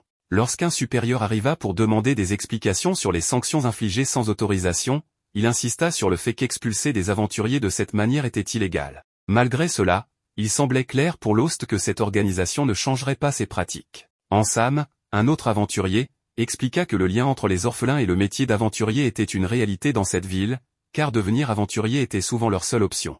Cela conduisait à l'exploitation des orphelins par d'autres aventuriers, qui les utilisaient comme appât sans aucune pitié. Lost, frustré, ne voulait pas rester les bras croisés en voyant des orphelins mourir chaque semaine à cause de telles pratiques. Ansam, lui, affirma que la vie d'un aventurier était toujours dangereuse et que l'incompétence menait inévitablement à la mort. Ansam montra une cicatrice, résultat de son propre échec passé, que Lost avait guéri lors d'une expédition. Cela rappela à Lost leur première rencontre, lorsqu'Ansam, alors connu sous le nom de Noxem, était méprisé par d'autres aventuriers pour sa faiblesse. Pendant la nuit, alors que tout le monde dormait, Noxem montait la garde. Et avec Lost, il découvre une quantité faramineuse de gobelins et Lost envoie Noxem réveiller les autres. En voyant le nombre de gobelins, tous les aventuriers voulaient juste fuir, réfléchissant à comment s'échapper sans faire trop de bruit pour ne pas être repérés. À cause de cela, Noxem et Lost ont eu la malchance d'être jetés face aux ennemis. De cette manière, le groupe d'aventuriers pouvait gagner du temps pour fuir sans avoir à se battre. Lost comprit cela comme quelque chose de presque évident qu'il ferait, car dès le départ, il n'avait pas été bien traité et avait même été mis à l'écart du groupe. Dans cette situation, la seule chose qu'il pouvait faire était de tenter de survivre pour ensuite se venger de ceux qui les avaient trahis. Noxem était d'accord, et au moment du combat, il y eut un saut dans le temps. Après avoir combattu un bon moment, les deux jeunes purent se cacher dans un vieux tronc d'arbre géant. Cependant, Noxem était blessé à un bras, mais son plus gros problème était qu'ils étaient entourés. Le jeune pensait même que, s'il avait été plus fort, un autre aurait pu servir d'appât, et lui serait en vie, loin d'ici. Pourtant, Lost affirma qu'il ne croyait pas que le groupe qui les avait trahis soit encore en vie, car peu de gens savent que, lorsqu'ils attaquent en groupe, les gobelins choisissent toujours des ennemis avec de nombreux alliés. Étant donné que leur groupe était si grand, les gobelins s'étaient concentrés sur eux. Cela prit tout son sens lorsque les gobelins commencèrent à fuir vers une zone spécifique en groupe, et que des cris humains se firent entendre. Ironiquement, les appâts étaient devenus les agresseurs eux-mêmes. Contre toute attente, Lost voulut aller les sauver. Cela laissa Noxem sans voix, vouloir sauver ceux qui l'avaient trahi était quelque chose que seul un imbécile ferait. Même lorsque le moment de fuir arriva, la blessure de Noxem l'empêchait de bouger, car elle était si profonde qu'il avait même du mal à exister. Sans perdre de temps, Lost commença à le soigner, car c'était son devoir en tant que guérisseur. Mais Noxem ne comprenait pas comment quelqu'un pouvait être aussi stupide pour rester, sachant que si les gobelins revenaient, ils mourraient tous les deux. Pour cette raison, Noxem affirma que la vie d'un aventurier est dangereuse, et que les incompétents méritent de mourir. Il tenta de se débarrasser de Lost, mais ce dernier assura que cela ne devait pas être ainsi. Bien que, dans ce monde, un incompétent ne puisse pas faire grand-chose, il y a toujours un moyen de changer cela. Revenant au présent, Ansam avoua qu'à un moment donné, l'incompétent avait toujours été lui. Lost réfuta cela, mais Ansam insista sur son incompétence passée. Même le groupe d'aventuriers l'était, car il n'avait pas les informations que Lost possédait. Grâce à lui, tous deux avaient survécu malgré leur ineptie. Le temps passa, et ils ne se parlèrent plus jusqu'au présent. Ansam vécut de nombreuses expériences avant de rencontrer son maître, qui lui apprit tout jusqu'à ce qu'il devienne compétent. Ce maître, Myst, était le président de l'association. Lost fut heureux de voir un vieil ami aller si loin, devenant la main droite du président d'une organisation si importante. Cependant, Ansam expliqua à Lost qu'il n'était pas là pour se remémorer le passé, mais pour rembourser ses dettes envers lui. C'est pourquoi il lui demanda à nouveau de quitter la ville aussi vite que possible, car c'était la seule manière pour lui de l'assurer de sa survie. De plus, il lui rappela que Narsena était une personne importante pour lui et qu'il devrait l'emmener avec lui, car c'était leur seule chance de survie. Amherst voulut ensuite parler à Lost et Marnell pour leur dire que, tout comme d'autres aventuriers, elle n'était pas d'accord avec les méthodes de leurs dirigeants. Elle leur demanda une faveur spécifique. Après cela, Lost expliqua qu'il voulait exterminer des monstres, car ces derniers envahissaient les routes, mettant bientôt les civils en danger. Quand Narsena voulut savoir combien il serait payé, le récit fit un retour en arrière, Ansam n'avait pas fixé de prix pour cette mission. Cependant, Amherst offrit des informations sur les groupes problématiques en guise de paiement. Lost répondit à Narsena qu'il pourrait tout de même être payé pour les pierres magiques récoltées, même si la guilde ne l'acceptait pas. Amherst proposa de payer de sa propre poche pour éviter de faire travailler les autres gratuitement, surprenant les aventuriers par sa générosité inhabituelle. Le lendemain matin, il devait éliminer les monstres de la route. Narsena était heureuse de passer plus de temps avec Lost. Plus tard, on découvrit que Kate avait rapidement retrouvé sa vitalité grâce à son excellente affinité avec la magie. De nouveaux entraînements commencèrent, avec des combats à main nue, car, selon Shig, les points ne coûtent rien. Enfin, Ansam apporta une lettre de la capitale. Elle avertissait que la jeune Analestoria, surnommée la princesse endormie, était en réalité la réincarnation d'un dragon maléfique. Cela confirma une légende connue dans la ville, où Narsena serait celle qui sauverait tout le monde. C'est alors que nous voyons un changement de scène où Shig observe, depuis la colline, des ennemis approchant de la ville, plus précisément des gobelins. Amherst avait payé pour leur élimination, et selon Lyra, il serait préférable de les affronter depuis la distance. Cependant, pour Lost, la meilleure idée était de les affronter directement, bien que ce soit plus risqué. Sachant que des innocents pouvaient être en danger, il était crucial d'en finir rapidement avec eux. Shig accepta cette approche et proposa un plan, encercler les gobelins par la colline pour les piéger. Tout le groupe approuva le plan.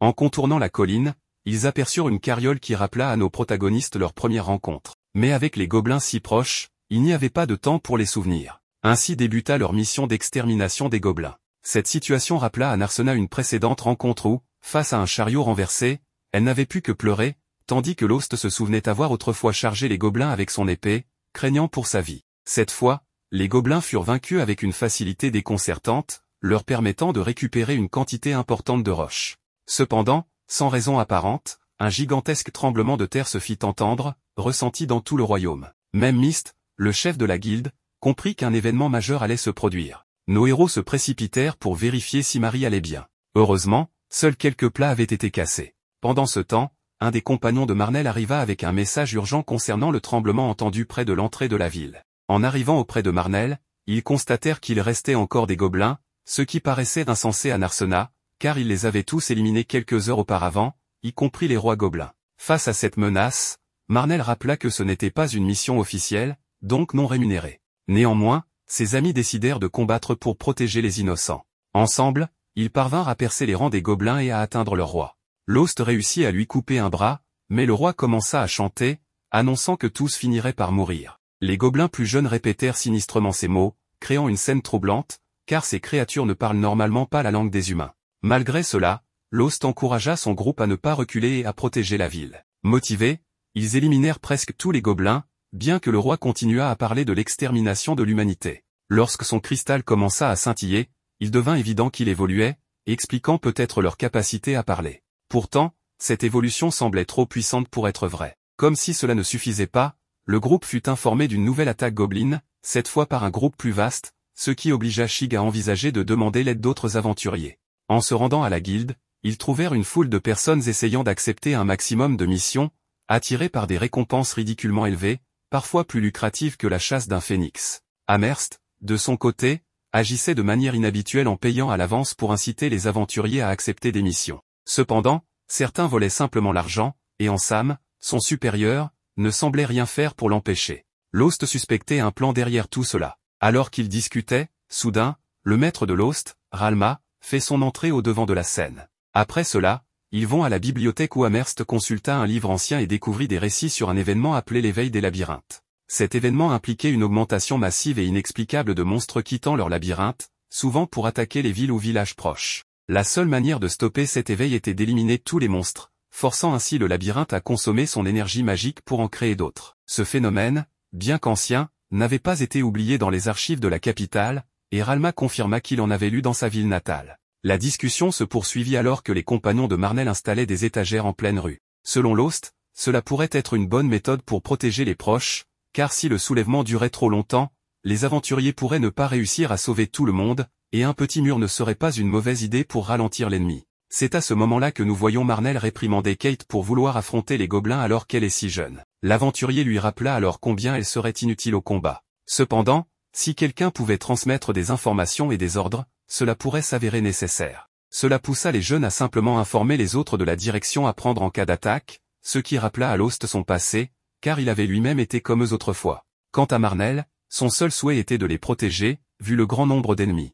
Et en parlant d'eux, ces derniers étaient arrivés à l'entrée de la capitale. Un groupe d'aventuriers, déterminés à gagner de l'argent, savait qu'ils devraient vaincre les gobelins. En bloquant l'entrée pour éviter qu'ils ne s'échappent, le combat commença. Cela surprit Lost, car à distance, il remarqua même des monstres de niveau moyen. Sa maîtresse, voyant qu'il ne comprenait pas comment autant de gobelins étaient entrés si rapidement, lui expliqua simplement qu'ils étaient passés sans plus.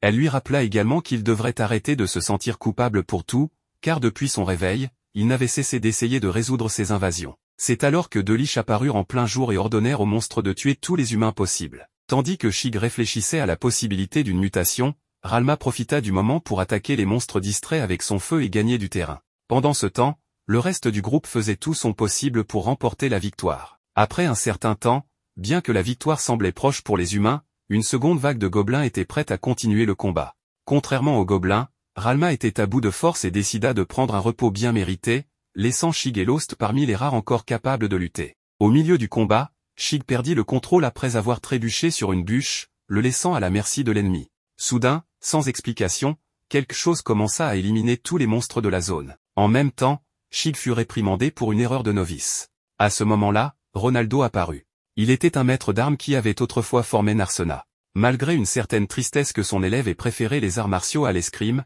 il reconnut que Lost était devenu un meilleur apprenti. Peu après, Ralma reprocha à Ronaldo d'arriver tard. Cependant, face au grand nombre d'ennemis, Ronaldo mit rapidement fin à la discussion et, d'un seul coup, élimina presque toute la vague de gobelins. Plus tard, Ansam apparut par une porte magique, demandant la coopération de Ralma pour rencontrer le maître du groupe. Bien que Ralma fût fascinée par cette magie supposée perdue depuis 300 ans, elle accepta de l'accompagner, se sentant en sécurité avec Ronaldo à proximité. Lost insista pour venir également, ayant de nombreuses questions à poser au maître du groupe. Ansam les invita tous deux, ainsi que Narsena, à traverser la porte, qui les transporta dans une pièce complètement différente. Bien que Narsena fût quelque peu effrayé, son compagnon lui promit de la protéger si nécessaire. Enfin, ils rencontrèrent Myst, le maître du groupe, qui fut immédiatement attaqué par Ralma avec une boule de feu.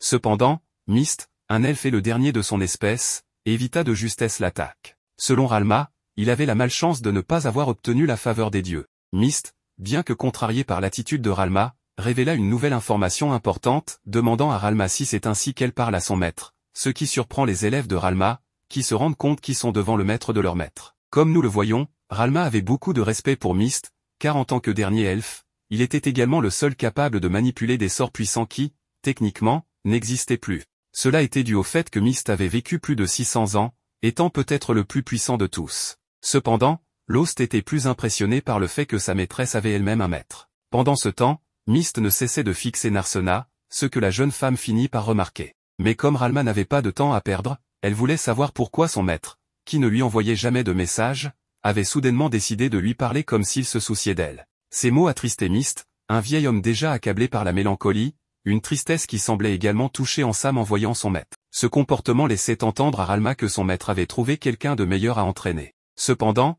Myst affirmait qu'elle avait tort, car son nouvel élève était totalement inutile et dépourvu de talent pour la magie, en comparaison à elle. De son côté, Ansam, loin de nier son manque de talent, affirmait que le simple fait de recevoir des ordres de Myst était la seule direction dont il avait besoin dans sa vie. Il lui promit de toujours le suivre. Ce discours finit par agacer Ralma, qui voulait aller droit au but.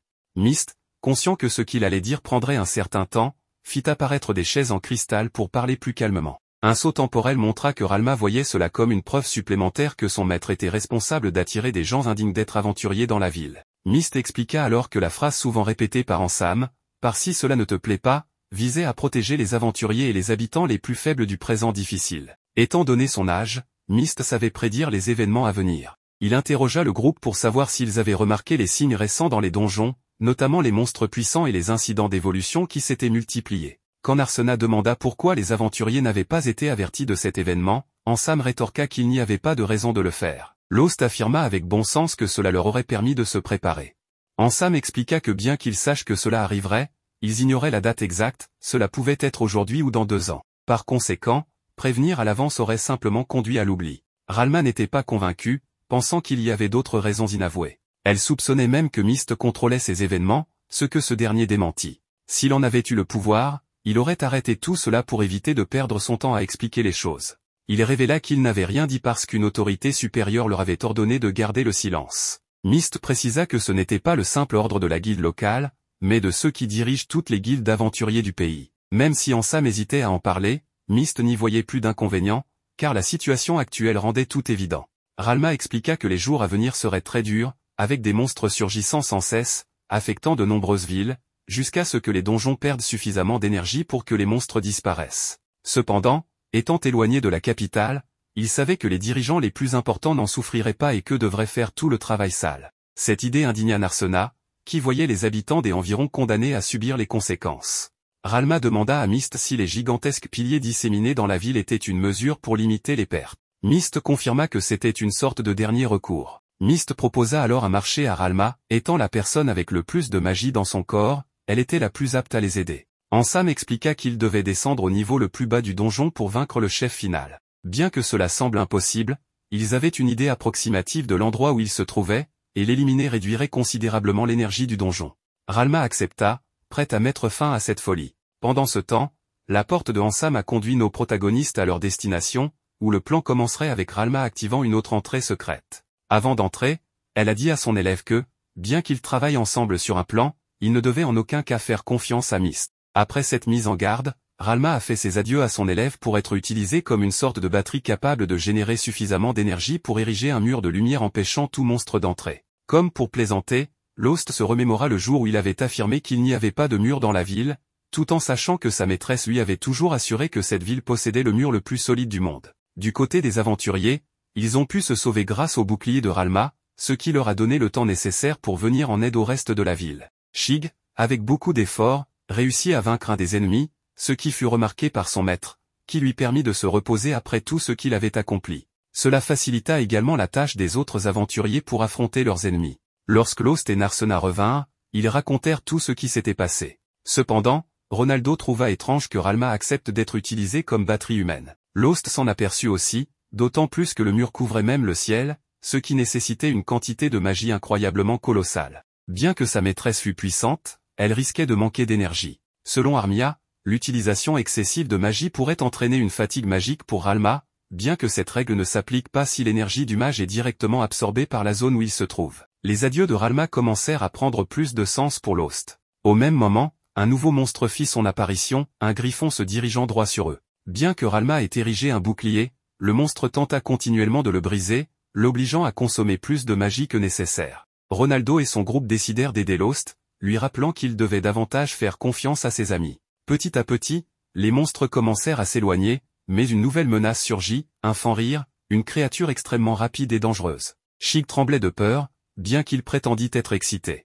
Ronaldo se proposa d'affronter le griffon pendant que les autres se chargeaient du Fenrir. Après de nombreuses batailles difficiles et des moments critiques, l'équipe réussit à surmonter les menaces. Lost, grièvement blessé, fut sauvé par Narsena et les autres. Finalement, ils réussirent à vaincre le Fenrir grâce à un effort collectif et à la stratégie de Narsena, qui gagna du temps pour permettre à Lost de porter le coup fatal. De son côté, Ronaldo parvint à vaincre le griffon, et Ralma put enfin se reposer. Cependant, il restait encore à affronter le maître du donjon pour la libérer. Alors que le groupe pensait pouvoir souffler, Ansam fit son apparition, remerciant le sauvetage de Narsena avant de la saisir par le cou et de l'emporter sans aucune explication, laissant Lost furieux et déconcerté.